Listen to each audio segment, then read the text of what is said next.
Hello and welcome to WAB-ART Productions.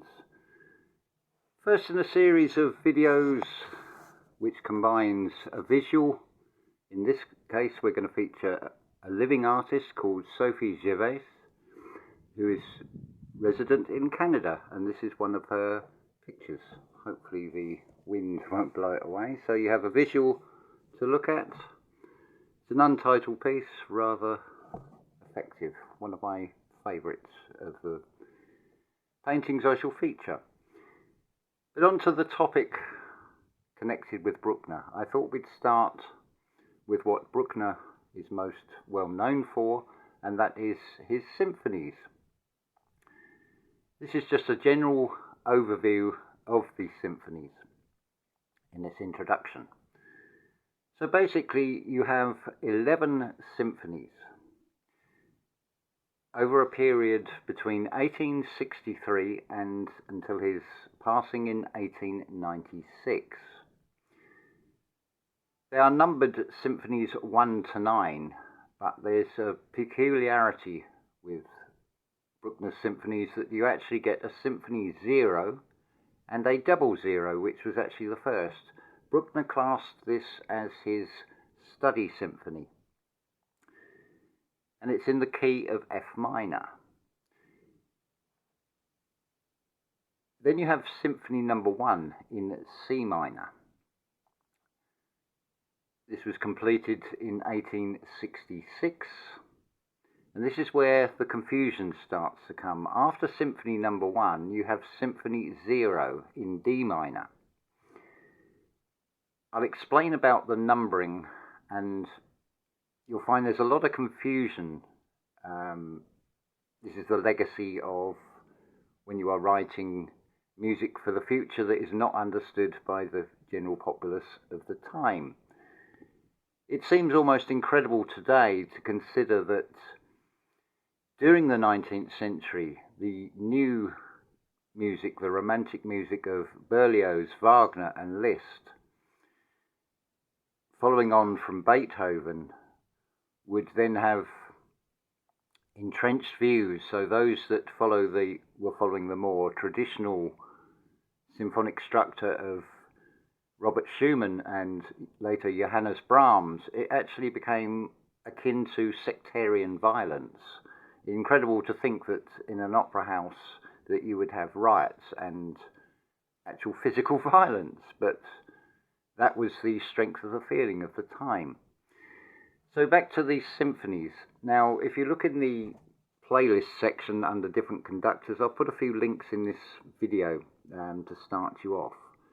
The question really would be, where does one start? I would recommend starting with what is probably his most popular symphony, and the only one Bruckner actually officially named, Symphony number 4 in E flat major, which is known as Romantische, or the Romantic Symphony. With the alternative, I would also suggest in E major, the only work that Bruckner wrote in that key is Symphony number 7.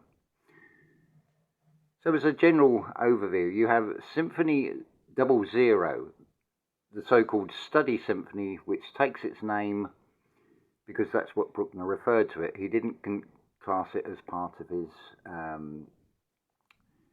canon of works.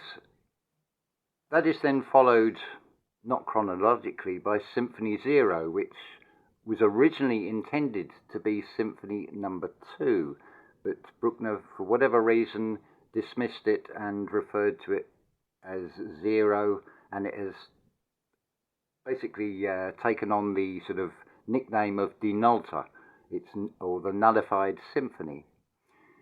Then follows Symphony number 2, which was originally to be number 3. This is in C minor.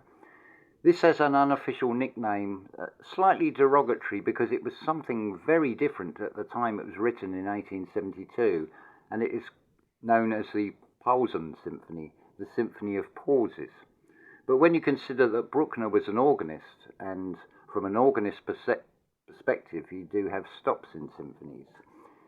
Bruckner famously said even Beethoven has a pause in his Symphony number 5, And as Bruckner rightly says, when I have something important to say, I must take breath before saying it. Because there is a message in these symphonies. Now we come to Symphony number 3, again in D minor, which is Bruckner's favourite key, which is known as the Wagner Symphony. The original version of that quotes themes from various Wagner music dramas and operas. Then Symphony number 4, the Romantic. Number 5 in B flat major, Bruckner referred to as his fantastic symphony, and it's such a shame that he never got to hear one note of that played by an orchestra. This is followed by number 6, which has been the nickname for that has been coined the Philosopher. In recent years it has become far more popular with the music industry because it's one of the shorter symphonies, under an hour, that is in A major. Then number 7 in E major. I have personally given that the nickname Die Haan due to its third movement theme, which sounds not unlike a cockerel. The theme basically goes da da da da da da, so it sounds sort of reminiscent of the cockle-doodle of a cock crowing in the morning. Then we come on to Symphony number 8 in C minor, which is referred to as the Apocalyptic, and finally in he actually began writing Symphony number 9 in 1887 in D minor, and he referred to that as his farewell to life. So basically, I like the idea of seeing these symphonies with names as much as numbers, really. So again, you can find in the playlist of orchestral music, which is Part 3, Orchestral Music, you'll find a list of all the symphonies.